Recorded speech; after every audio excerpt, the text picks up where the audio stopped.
Good day, comrades. It's me again, your boy Kirov, and for today's topic, we will be discussing the job tier list here in Ragnarok Origin Classic.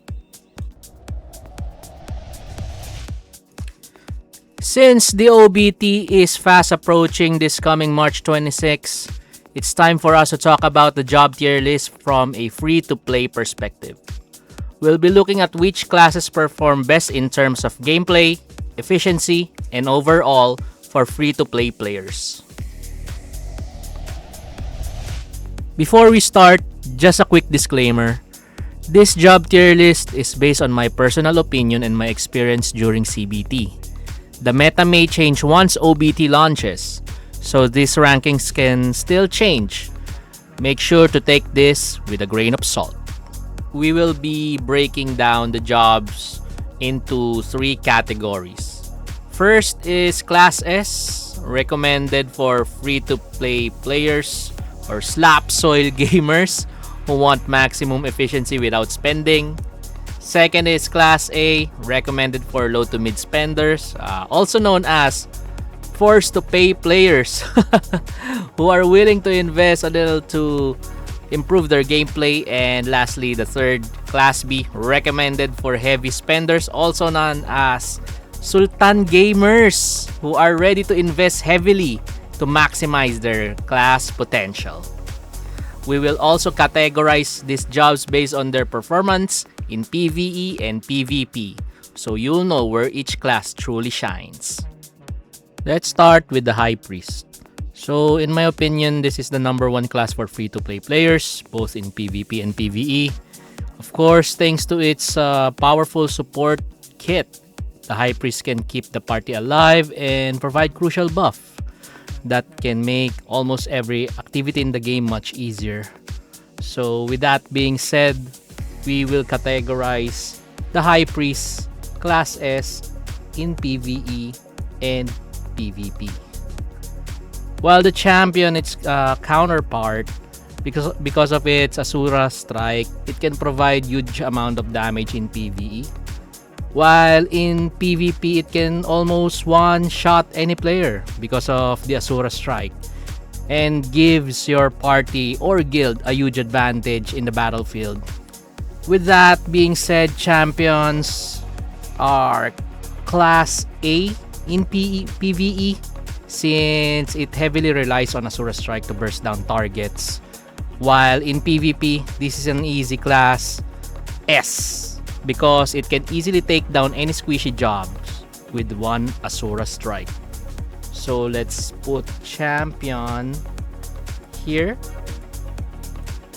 Class A, but in PvP, let's put it Class S tier. Next up, we have the High Wizard. So because of the recent buffs and the addition of Tetra Vortex, I think in PvE I would say it's Class A at least, since not all dungeons have a lot of mobs except for, I think, Endless Tower, and Juperos is a consideration.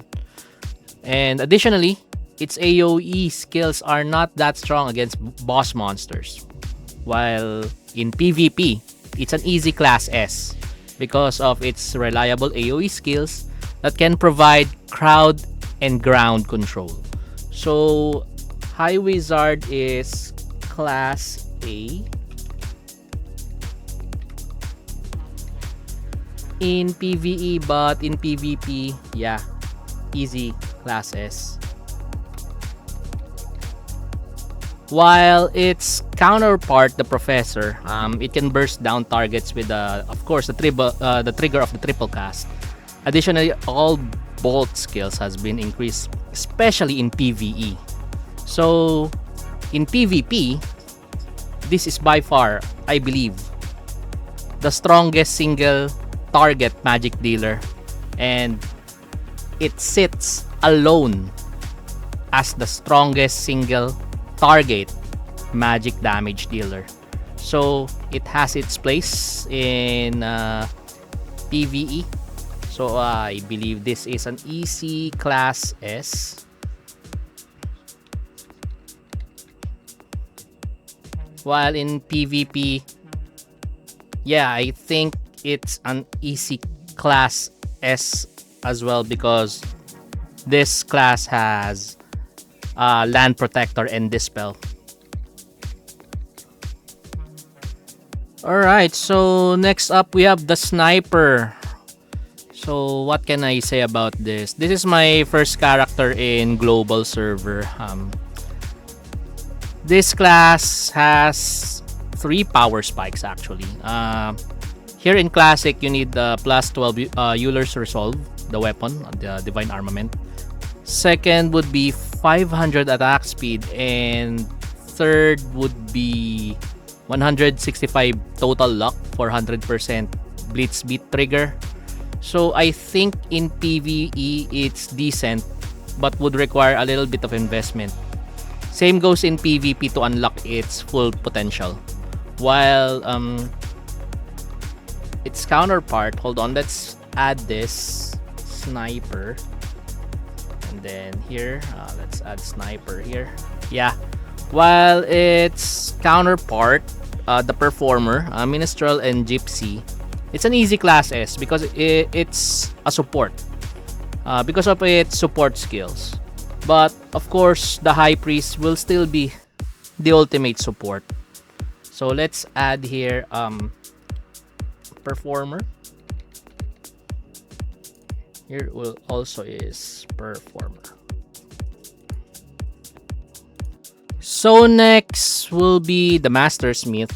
So for my own opinion and gameplay, I consider this as a support class since it provides party buffs for damage increase. So in PvE, it's an easy class S for me because of the buffs, not DPS type. For DPS, I think it will be around class A at least. But for utility, a buffer class S PvE. But in PvP, it's class S as well because of, again, the supportive skills, and it has a chance to break the equipment. So I could place Mastersmith here. Utility. Here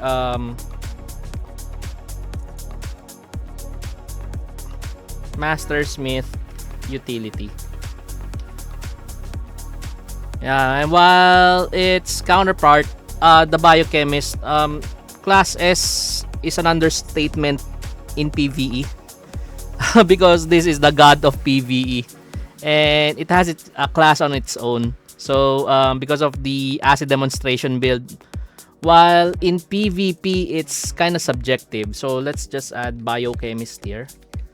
So in PvE it's subjective because if you go utility build, just using Acid Terror to break the equipment, and also casting your supportive skills like Biocannibalize and Full Chemical Protection.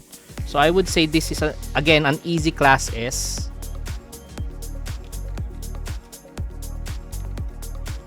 Utility.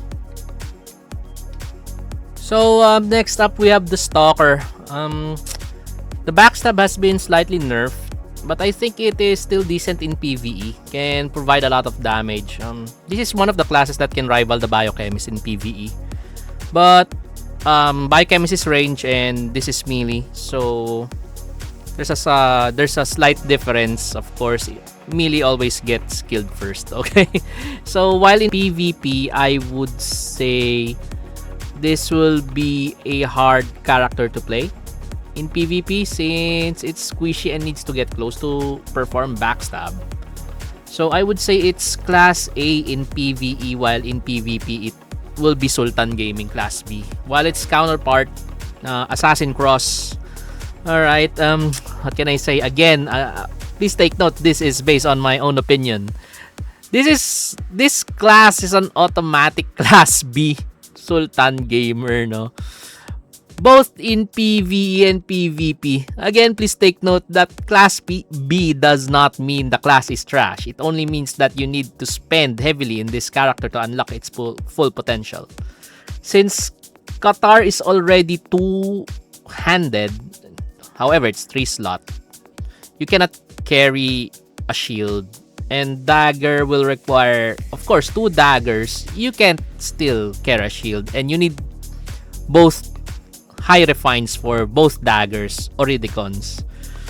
So, I think this is an interesting class in the late game. But, again, for me, since this is a free-to-play point of view, definitely Class B for PvE and PvP. So let's add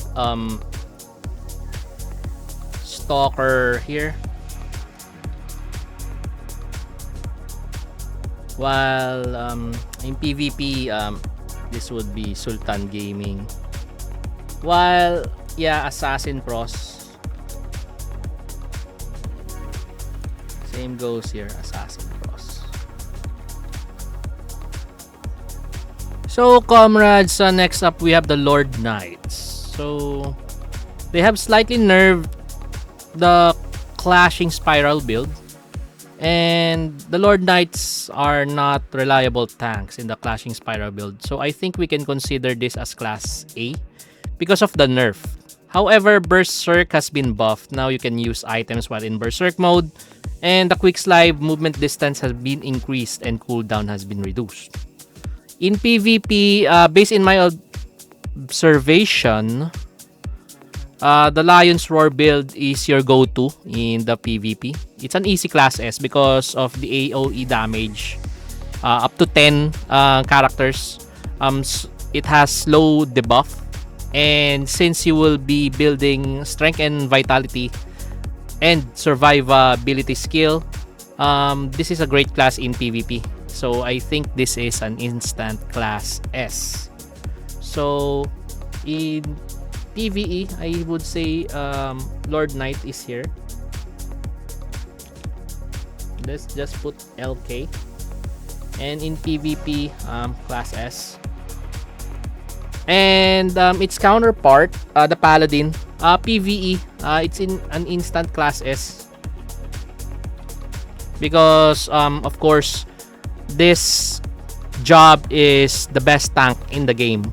While in PvP, it has been slightly nerfed as Reflect Shield will now reduce the Paladin's physical damage. But overall, Paladins are still scary in the PvP field.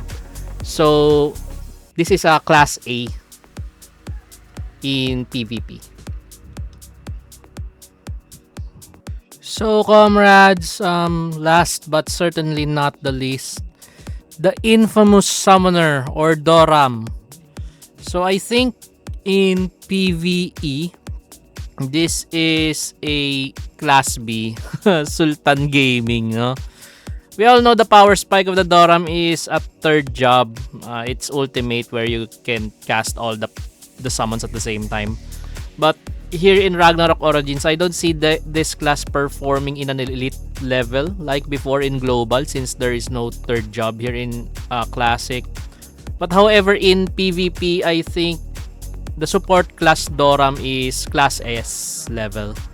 Yeah, for F2P because Doram is an annoying class because the summons can be a diversion, no? And its supportive skills can give sustainability to the party. So for me, this is an easy class S. I think Dorams are very good in PvP. So let's put Summoner here.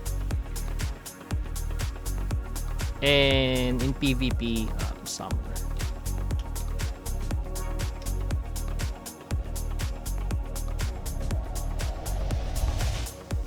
So that's that, comrades. What do you think? Please let me know in the comments down below. I hope this helps you decide your job and gameplay in OBT so you can take your game to the next level here in Ragnarok Origin Classic. Thank you and see you on our next video. Please like and subscribe. Kirov out!